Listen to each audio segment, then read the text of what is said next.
The only way I can describe it, the feeling that I felt when I walked in this landscape for the first time, is a kind of tethering, like an umbilical cord.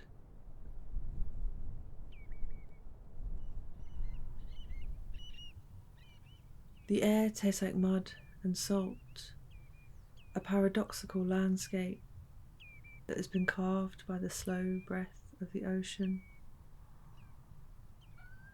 It began as smudges of algae on raised sands, and over time became a rich tapestry of cord grasses and sea lavender, of tidal creeks and blue mussels.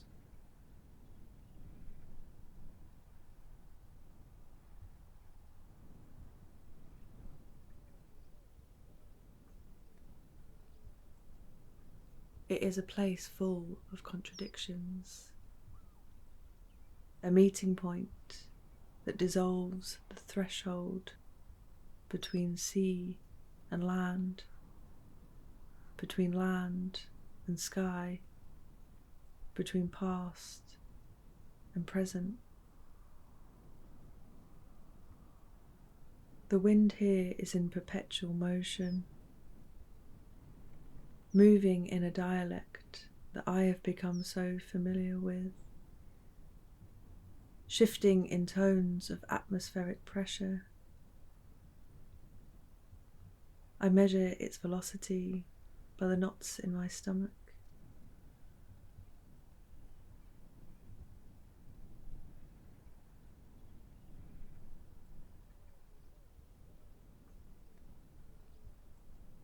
In this fragmented landscape, I exist in two spaces at the same time, because this is where memories are kept safe from erosion, held in the spongy skin of the earth and in these bodies of water.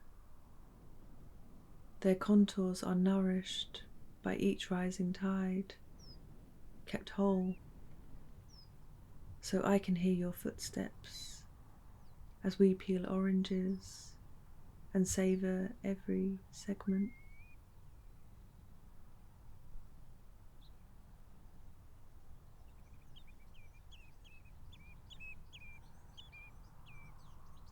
Salt water permeates the roots of the plants that grow here.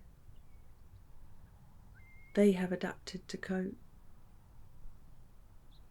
have learnt to balance oxygen tension so they can breathe. I think about the salt in our bodies and of oceanic plasma, and of the trillions of seeds that have drifted on the wind. All the possibilities of what was and what could have been.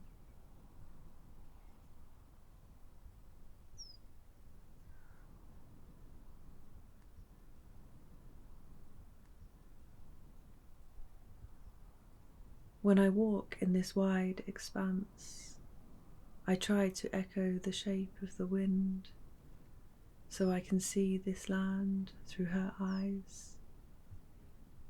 She shows me the surface of millions of waxy leaves all at once, and how the sun spills ephemeral colour.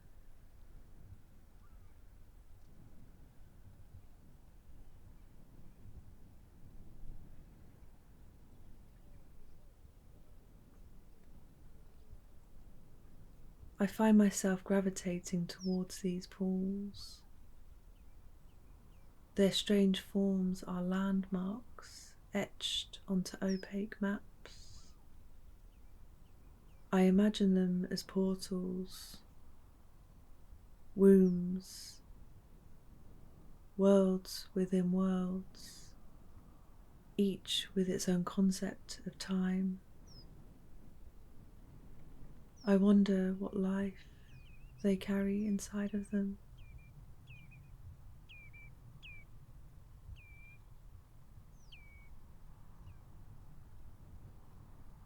As I try to navigate this watery terrain, the weight of the sky seems to throw me off balance.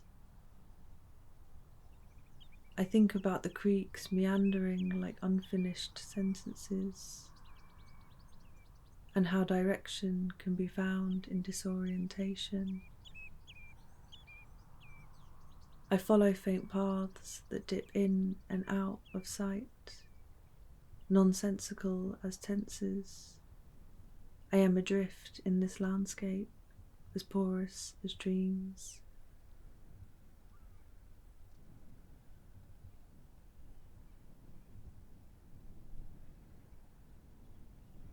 Before I come here, I hollow out my body so I can fill it with the things of this place: water, loam, sky. I find solace in the unseen that dwells here, in the formlessness of what I know to be true, in the pull of celestial rotations, and how light evaporates into breath. And when I stand in this tidal place, I know the boundary between us is thinner.